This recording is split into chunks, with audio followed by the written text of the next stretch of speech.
Hello, everybody. Good afternoon. This is P. Francis McNichol. I'm going to do one more reading of Show Me the Way. I had issues initially when I was describing I want to say, the etymology that I'm aware of.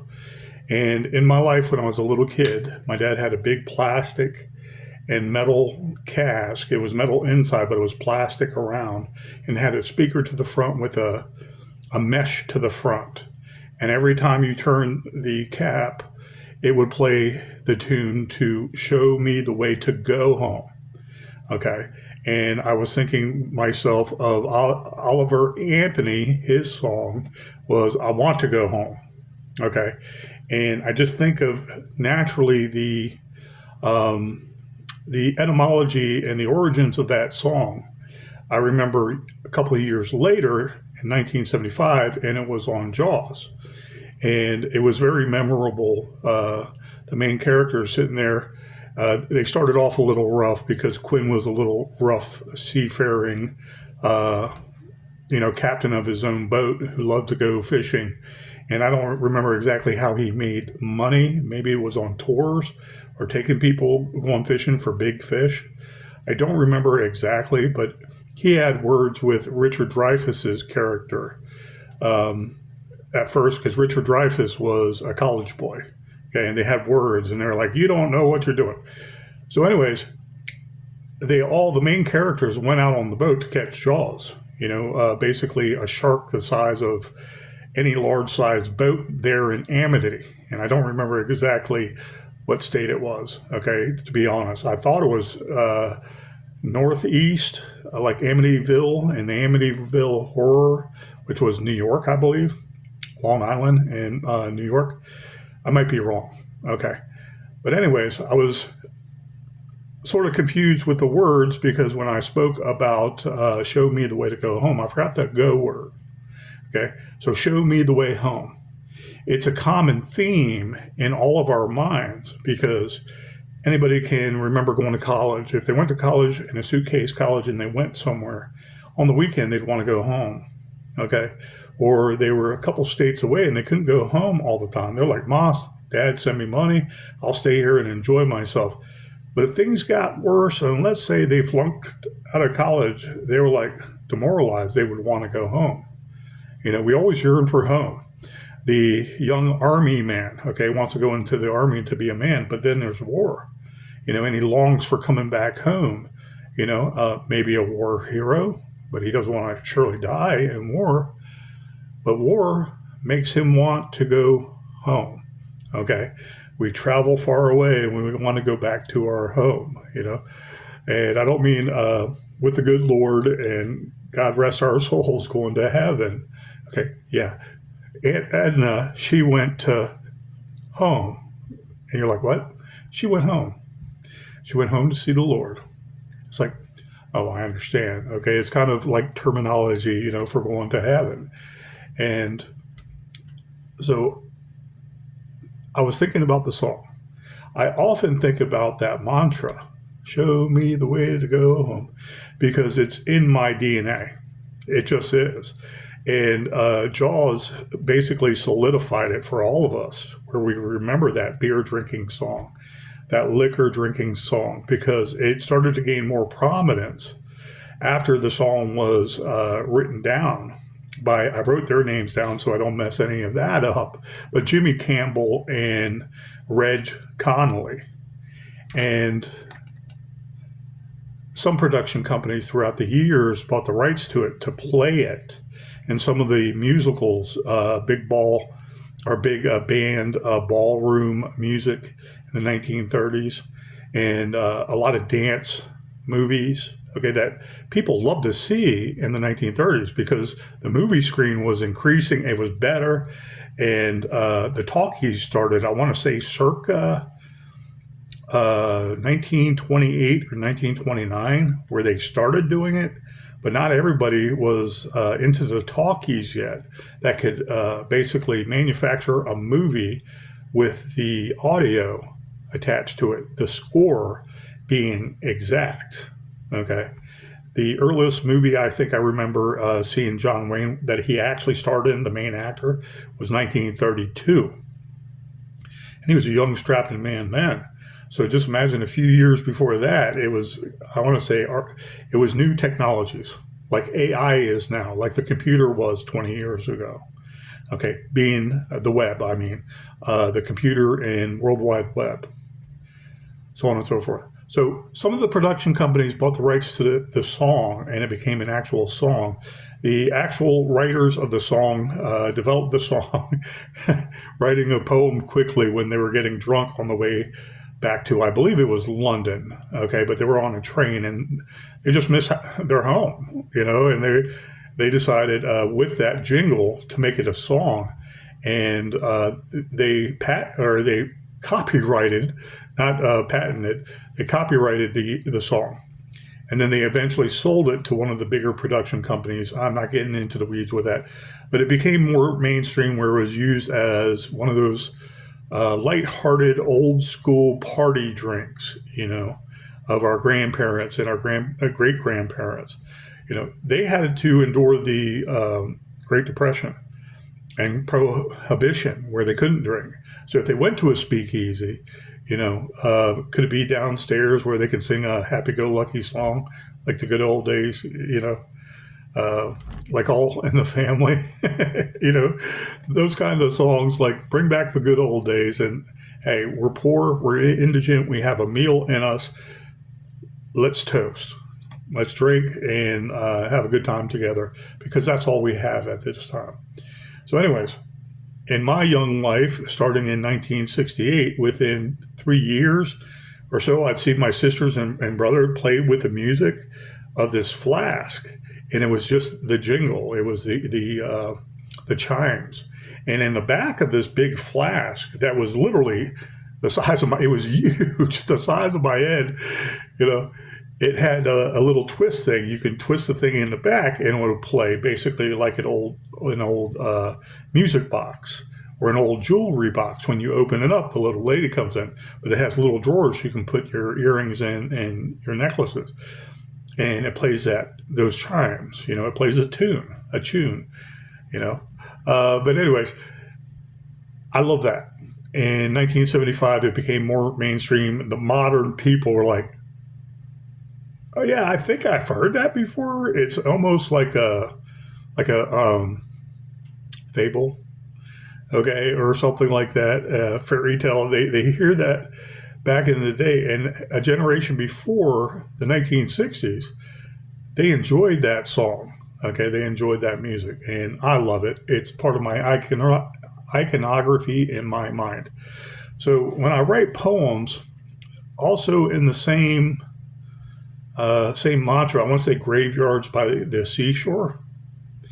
I was reminded of some of the beautiful scenes in Jaws where they were showing the seashore and finding a cadaver on the beach over some of those hilly dunes with the weeds coming out and an old fence bent down. And that has stuck with me. And I think of like older graveyards that are near the sea and they overlook a bluff or they overlook a bay, and they're called bluffs. And they're deteriorating because they're so old. Or part of the graveyard is falling into the sea, so to speak. And it's something I picture often with different types of graveyards, okay? So not your modern graveyard. And I think of the seafaring man that, again, is leaving his wife, okay, or bride-to-be, and he's going out there to fish and make a living, and him and his crew don't return. So it's like no one ever finds him again. The watery grave he is at, and he's longing for his home. Okay, so much time passes that his wife-to-be, bride-to-be, passes on, and she's in that same graveyard. So all he can do, okay, as a lost spirit, is come to the graveyard and hope to meet her one day. Okay, the inference is there that they loved each other and they missed each other, and now it's maybe 100 years later, maybe a half a century later, 5 decades later, that seafaring man is missing her. And so it's all these different mantras and collages of different stereotypes we see in the media, okay, and we see in a good book, or we see an actual truth, actual reality of something in what people believe, historians, they'll go to an old New England town and they'll research, I want to say, and write a book, but they'll research actual sad occurrences that have occurred in the history and all the changes the towns have seen, of course. But is there something in particular with, I forgot what town it is in New England, where all the people going out there to fish in one big boat, okay, they were doing it for a company and the boat sunk. I forgot the name of it, but there's a big memorial in town, okay, and seafaring town, and there's people lost at sea, and the husband or even the wife doesn't come back to their significant other, and it's sad. It's like, does her spirit have enough energy to come back to town? And I want to say, look over, her husband or his wife, so on and so forth. So I think of that kind of motif, that kind of subject matter. So I wrote Show Me the Way the other day because I did see a poem that sparked those same feelings, and I've done similar poems before. I saw a very quaint poem that was about a graveyard, and it kind of petered out at the end, but it was only like 8 or so lines, and the linguistics were good. It was kind of like an English tone, English choice of words. I want to say from England itself, okay, Britannia, the UK, United Kingdom, which isn't much of a kingdom anymore. But anyways, that spurred me to write something about a graveyard. And then I was like, okay, the mantra, the collage, the motif, the subject matter, the theme, I'm going to do it this way. I'm going to make it a little longer in my style, so it's almost like a story. And so I thank you for watching this video. And I should be okay with it because I have so much practice now. But really, I had to take down the video because I couldn't write. Everything started freezing when I was on YouTube's app, and I couldn't input any words. I could input a couple words. I couldn't finish a word. Then I went to Facebook, and I started writing things there about what transpired with my 2 videos because I misspoke, I believe, on both of them. And I tried to fix that one too, and I couldn't do it. I'm like, what the hell, So this is from scratch. I'm reading it from the screen. I just got home after a long day at work, and I hope it's enjoyable. I really enjoyed writing it, and it is correct also because I wrote the word steal wrong. And what it transpired was I corrected it. And then when I left that word, it guessed wrong for me again, like I originally did the STEA when it should have been STEE. And when I backtracked, it did it anyways. And so I was like, screw this. What I want to do at this time is just do a new video and really pay homage to that song, Show Me the Way to Go Home, because it's a lovable jingle. It's wonderful, So anyways, here goes my somewhat horror poem called Show Me the Way by P. Francis McNichol. I peer to hear the sorrowed cries, though greeted by a pale moon rise. Come whispers of the moistened fog, howl mangy beasts in a marshy bog. Mossy stone perils over a lunar cliff, where years devoured my soul adrift. Etched testament on an epitaph says nil of the widow's ill weeping staff. Pendants shone resplendent as birds perched upon the merry attendant. Echoes of an owl linger in the hallowed boughs, head up spirits a-prowl. Faint pleas of horror fade and falter under canopies of obelisk altars. In foretold garble, black mold grabs hold of the charcoal marble of old. Jaded burghers dissuaded further parade down through my love's palisade. For no one knows for who the wind blows, and the rusted bells lowly toll.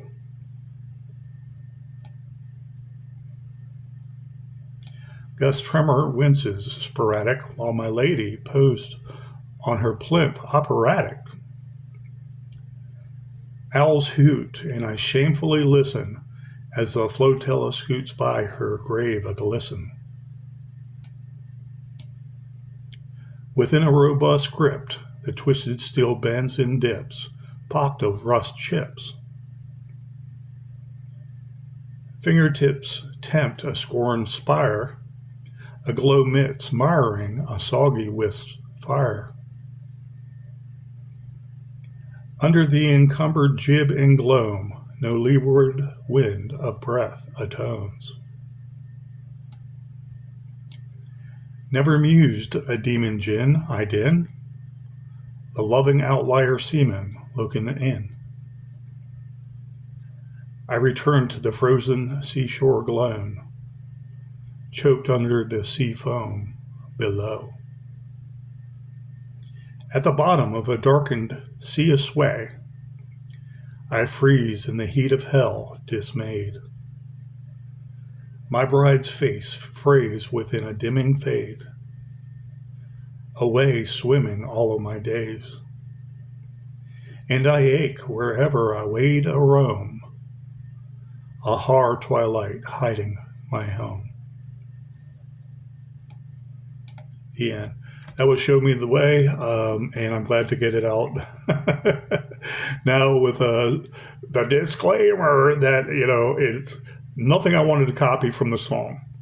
And this is a sadder, more serious kind of, I want to say, ghost poem. Is my mentality, is how I envision it. Okay, but there's that mantra, that motif, whatever you want to call it.